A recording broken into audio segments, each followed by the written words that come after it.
Good morning आप सभी का स्वागत है लक्ष्य स्टडी यूट्यूब चैनल पे। आज हम पढ़ने जा रहे हैं समास का टॉपिक। ये वेरी इम्पॉर्टेंट टॉपिक है क्योंकि किसी भी एग्ज़ाम को आप ले लीजिए, यूपी पुलिस का एग्ज़ाम ले लीजिए, यूपी टेट का ले लीजिए और यूपी बीएड एंट्रेंस ले लीजिए, किसी भी एग्ज़ाम को ले लीजिए आप, जहाँ पर भी हिंदी आएगी वहाँ से आप मान के चलिए कि समास से क्वेश्चन आएंगे ही आएंगे। तो चलिए हम पढ़ते हैं समास। समास है क्या? पहले तो कुछ खास शब्दों को जान लीजिए, कुछ खास वर्ड्स को जान लीजिए ताकि आपको समास पढ़ने में कोई दिक्कत ना आए। समास क्या है? समास का मतलब होता है पास रखना, जिसमें दो या दो से अधिक शब्दों को जोड़कर एक नया शब्द बन जाता है, उसे बोलते हैं समास। समास का अर्थ होता है संक्षिप्त, कम से कम शब्दों में अधिक से अधिक अर्थ प्रकट करना। जब दो या दो से अधिक शब्दों को जोड़कर एक नया या वही शब्द बन जाए, उन दोनों के मेल से बना हो, इसी प्रोसेस को, इसी प्रक्रिया को हम समास कहते हैं। पहले हम कुछ शब्दों को जान लेते हैं ताकि जब मैं आपको समास पढ़ाऊं और बोलूं उत्तर पद, पूर्व पद, सामासिक पद, तो आपको कोई दिक्कत ना हो। देखिए, समास तो प्रोसेस हुआ और जो नया शब्द बनकर आएगा उसको हम लोग बोलते हैं सामासिक पद। किसी भी नए शब्द के जो बना होगा उसमें दो शब्द होंगे, तो जब दोनों शब्दों को हम तोड़ेंगे, जैसे मान लीजिए मैंने यहाँ लिखा यथाशक्ति, तो यथा एक शब्द है और शक्ति दूसरा शब्द है, तो जो पहला शब्द होगा उसको बोलेंगे पूर्व पद और जो सेकंड वाला शब्द होगा उसको बोलेंगे उत्तर पद, और जो इन दोनों के मिक्सचर से नया शब्द बनकर आएगा उनको बोलेंगे सामासिक पद। समास, जब दो या दो से अधिक शब्द को जोड़कर हमने एक नया या वही शब्द बना दिया, इस प्रक्रिया को हम कहेंगे समास। और जो बना हुआ शब्द होगा, जो नया शब्द हमारे सामने बनकर आएगा, उसमें हमेशा दो शब्द होंगे या दो से अधिक भी हो सकते हैं। तो जो पहला पद होगा, जो पहला शब्द होगा उसको बोलेंगे पूर्व पद, और जो सेकंड वाला शब्द होगा उसको बोलेंगे उत्तर पद, और जो इनसे नया बनकर आएगा उसको बोलेंगे सामासिक पद। समास को पढ़ने से पहले हम कुछ शब्दों को जान लेते हैं, इनके बाद आपको समास समझना सिर्फ 5 मिनट का होगा। तो कुछ शब्द हैं उपमान, उपमेय, विशेषण, विशेष्य, इनको जान लेते हैं। उपमान का मतलब क्या होता है? उपमान का मतलब होता है कोई भी प्रसिद्ध चीज़, कोई भी प्रसिद्ध वस्तु, कोई भी प्रसिद्ध प्राणी जिससे किसी खास चीज़ की तुलना की जाए, जैसे। और उपमेय क्या होता है? उपमेय कोई भी नॉर्मल चीज़ होती है जिससे किसी खास चीज़ की तुलना की जाए। देखिए यहाँ पे मैंने लिखा है चंद्रमुख। चंद्रमुख में जो चंद्र है, चांद है, वो होगा उपमान और मुख जो है वो होगा उपमेय।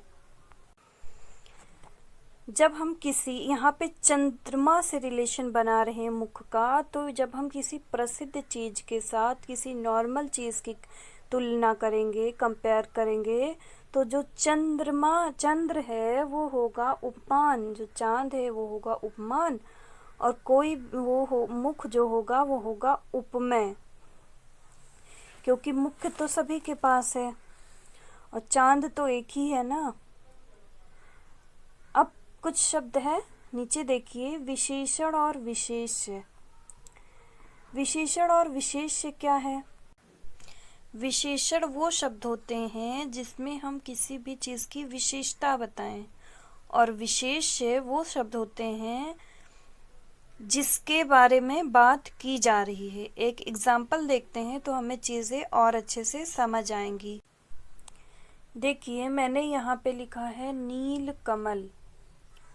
तो कमल जो होता है वो गुलाबी भी है, सफ़ेद भी है, पीला, कई रंग के होते हैं कमल। लेकिन ये किसी नीले कमल की बात कर रहा है, यानी नीला है जो कमल। इसकी विशेषता है, कमल की विशेषता क्या है कि वो नीला है। ठीक है। अब देखिए जो ये नीला शब्द है ये उपमान नहीं है, ये उपमान नहीं है, क्योंकि जो कमल है उसकी विशेषता बताई जा रही है, तो ये विशेषण है इसकी, और जिसकी बात की जा रही है वो होगा विशेष। ये आपको आगे काम आएंगी इसलिए मैंने बता दिया है आपको। ठीक है। देखिए जिसकी विशेषता बताई जाएगी वो होगा विशेषण, और जो कोई नॉर्मल चीज़ होगी वो होगा विशेष्य। जिसके बारे में बात की जा रही होगी वो होगा विशेष्य, और उस जिसकी विशेषता बताई जाएगी वो होगा विशेषण।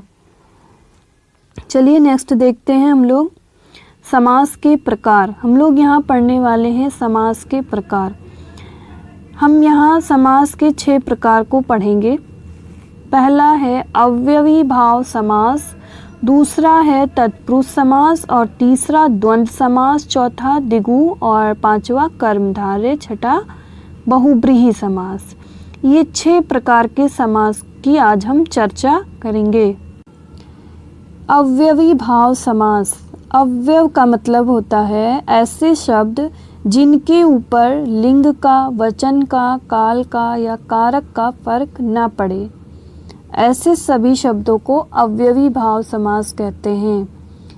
लिंग का मतलब मेल फीमेल का, वचन एक वचन, बहुवचन, काल का भूतकाल, वर्तमान काल, भविष्य काल या कारक का फर्क न पड़े, ऐसे सभी शब्दों को हम अव्ययी भाव समास कहते हैं।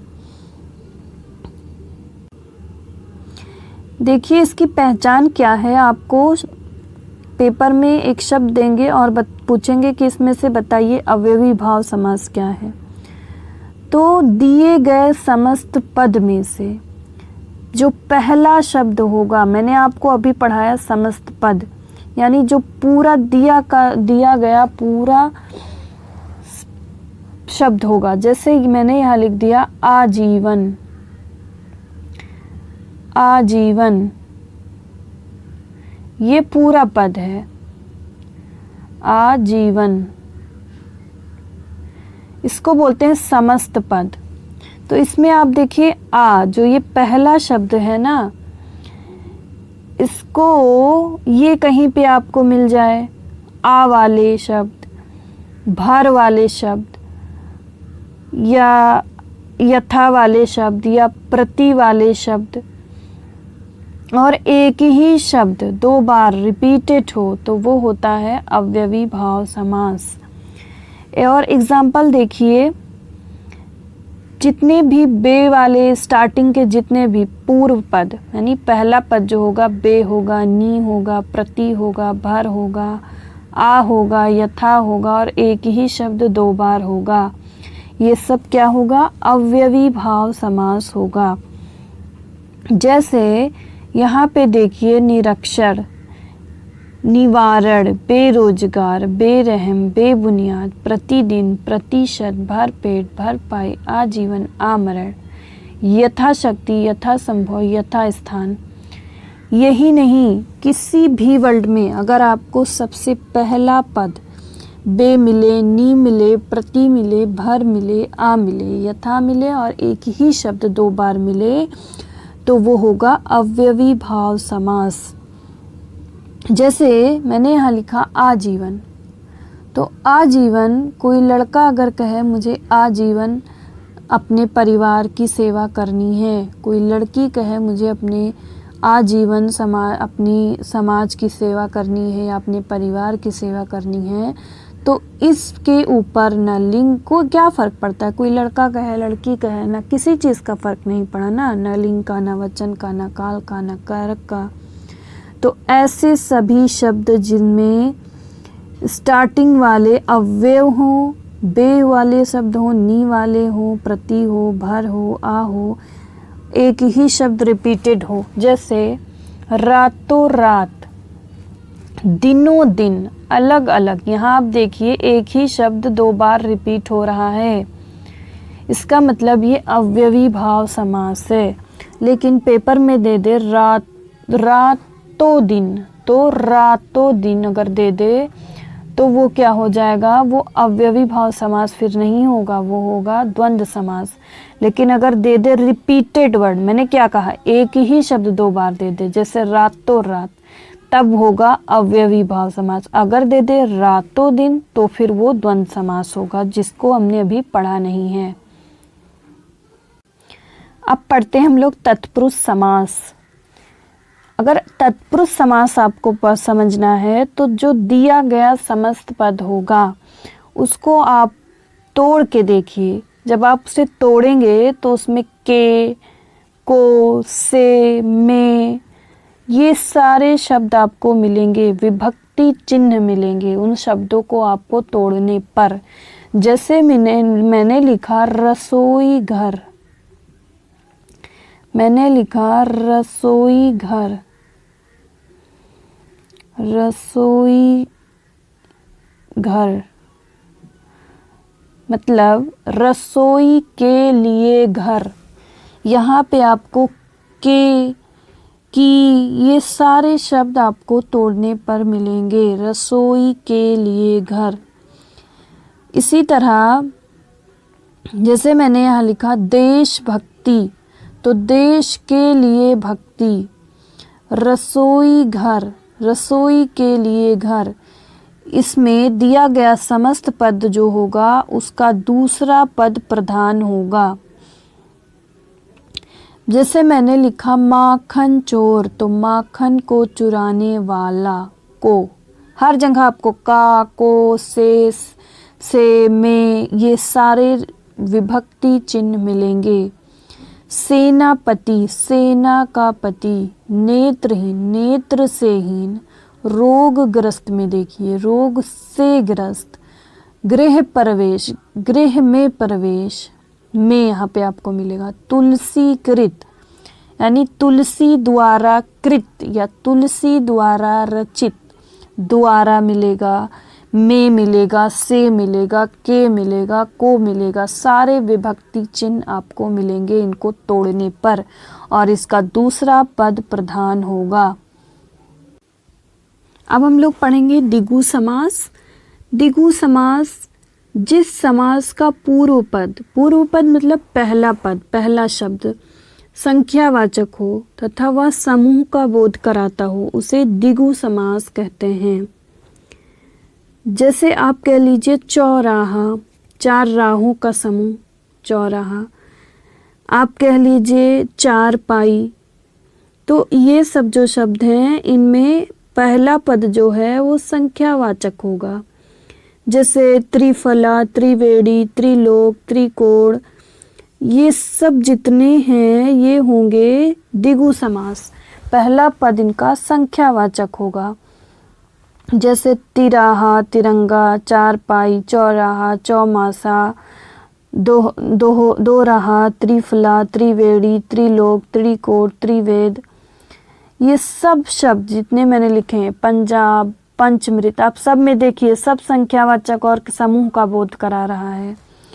पंचतंत्र, पंचरत्न, पंचवटी, षटकोण, सतसई, सप्तश्री, अठन्नी, चवन्नी, दशाब्दी, शताब्दी, सप्ताष्टाध्यायी, अष्टसिद्ध, ये सारे जितने भी पहले शब्द जो होंगे वो संख्यावाचक होंगे, तो वो समास क्या होगा, वो द्विगु समास कहलाएगा।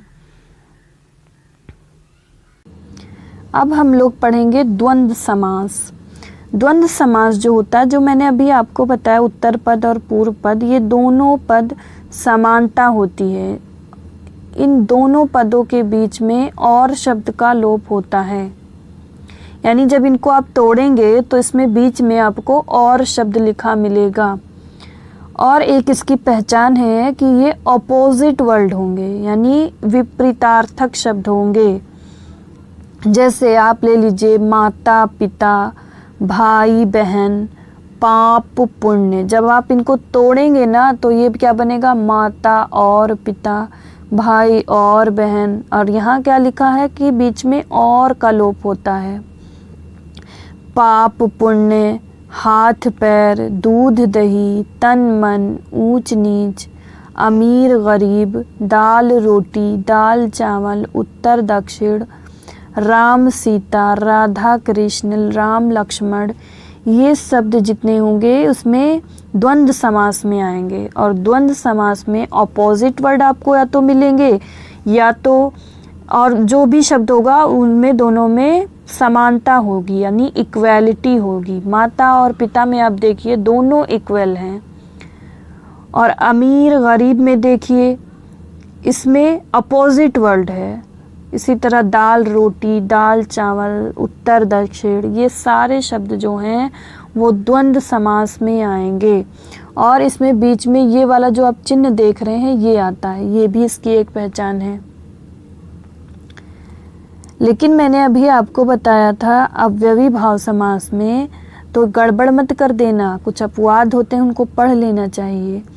जैसे मैंने कहा अव्ययी भाव में कि एक ही शब्द रिपीट होगा, मगर आप यहाँ देखिए यहाँ दो शब्द है माता और पिता, यहाँ कहीं एक शब्द नहीं रिपीट होगा। भाई बहन सब अलग अलग, दाल रोटी, पाप पुण्य, दाल चावल।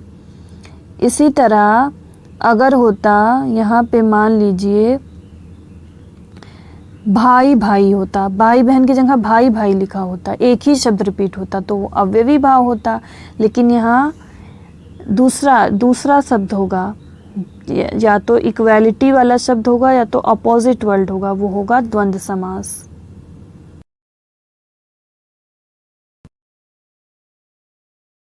बहुव्रीहि समास। बहुव्रीहि समास क्या होता है, जहाँ कहीं भी आपको शरीर के अंगों का जिक्र मिलेगा या कोई स्पेशल केस, ज़्यादातर जैसे भगवानों के लिए, या कहीं भी शरीर के अंगों की चर्चा होगी, वो होगा बहुव्रीहि समास। जैसे एग्जाम्पल देखिए, त्रिनेत्र, तीन नेत्र हैं जिसके अर्थात शिव जी के लिए ये यूज़ करते हैं। चतुरानन, चार आनन हैं जिसके अर्थात ब्रह्मा जी। यहाँ सब शरीर के अंगों की चर्चा हो रही है। अब कंफ्यूज मत होइएगा कि त्रिनेत्र है, चतुरानन है तो ये सब द्विगु समास में जाएगा, नहीं। द्विगु समास में संख्यावाचक था मगर वहाँ पे शरीर के अंगों की चर्चा नहीं होगी, और जहाँ कहीं शरीर के अंगों की चर्चा होगी वो होगा बहुव्रीहि समास। ज़्यादातर इसमें स्पेशल केस भगवानों के लिए होगा। जैसे दशानन, 10 आनन हैं जिसके अर्थात रावण। हम भारतीय तो एक ही को जानते हैं ना, रावण को, जिसके 10 सिर हैं। लंबोदर, लंबा उदर है जिसका अर्थात गणेश। चक्रपाणी, पाणी का मतलब हाथ, चक्र है पानी हाथ में जिसके, किसके लिए, विष्णु के लिए। नीलकंठ, नीला है कंठ जिसका, अर्थात विष्णु जी के लिए। तो ये सब जहाँ भी शरीर के अंगों की चर्चा होगी वो सब बहुव्रीहि समास होंगे, और उसमें अधिकतर भगवान लोगों को ही बहुव्रीहि समास में स्पेशल केस में लिया जाएगा और शरीर की रचना होगी। अब हम पढ़ेंगे कर्मधारय समास। बचा है कर्मधारय, इसे भी देख लेते हैं। कर्मधारय समास, शब्दों के बीच में आपको उपमान, उपमेय, विशेष विशेषण या उनको तोड़ने पर है जो मिलेगा। मैंने आपको उपमान, उपमेय, विशेष विशेषण सब कुछ बता दिया था इसीलिए पहले ही। अब देखिए मैंने यहाँ पे लिख रखा है नील कमल। नील कमल यानी जब हम इसको तोड़ेंगे तो इसमें आएगा नीला है जो कमल।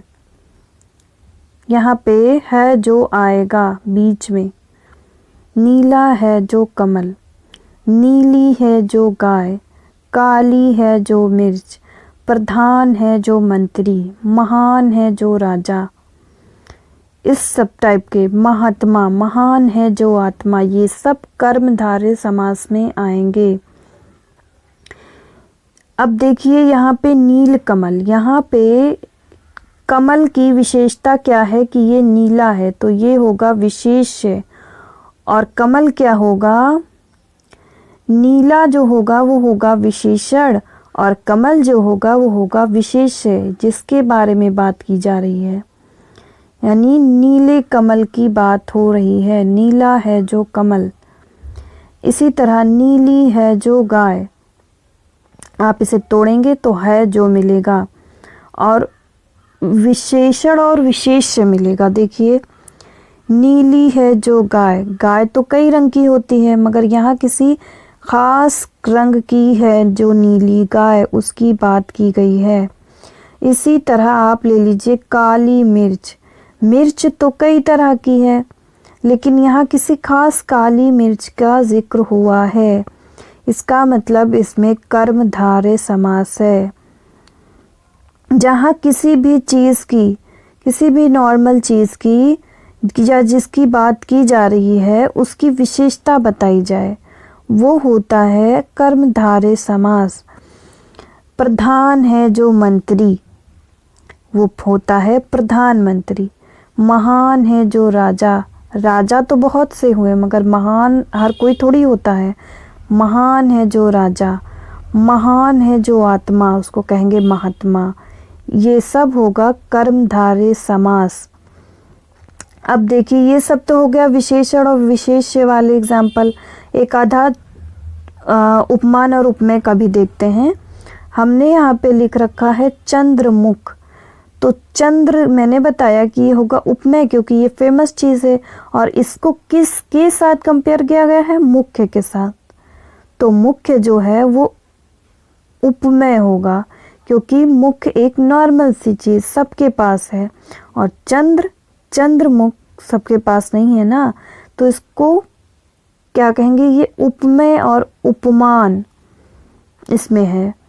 और इसमें देखिए चरण कमल, चरण कमल, भाई चरण तो सबके पास है, पैर तो सबके पास है, मगर चरण कमल, कमल के जैसा चरण हर किसी के पास नहीं है, तो इसीलिए इसमें है उपमेय और उपमान। यानी किसी भी प्रसिद्ध चीज़ को किसी भी नॉर्मल चीज़ के साथ कंपेयर किया जाएगा, वो होगा कर्मधारय समास। और जब आप इसे तोड़ेंगे तो है जो मिलेगा। 99% केस में आपको तोड़ने पर है जो मिलेगा। तो ये हुआ आज का हमारा समास का टॉपिक। आशा करती हूँ कि आप सभी लोगों को समझ में आया होगा। अगर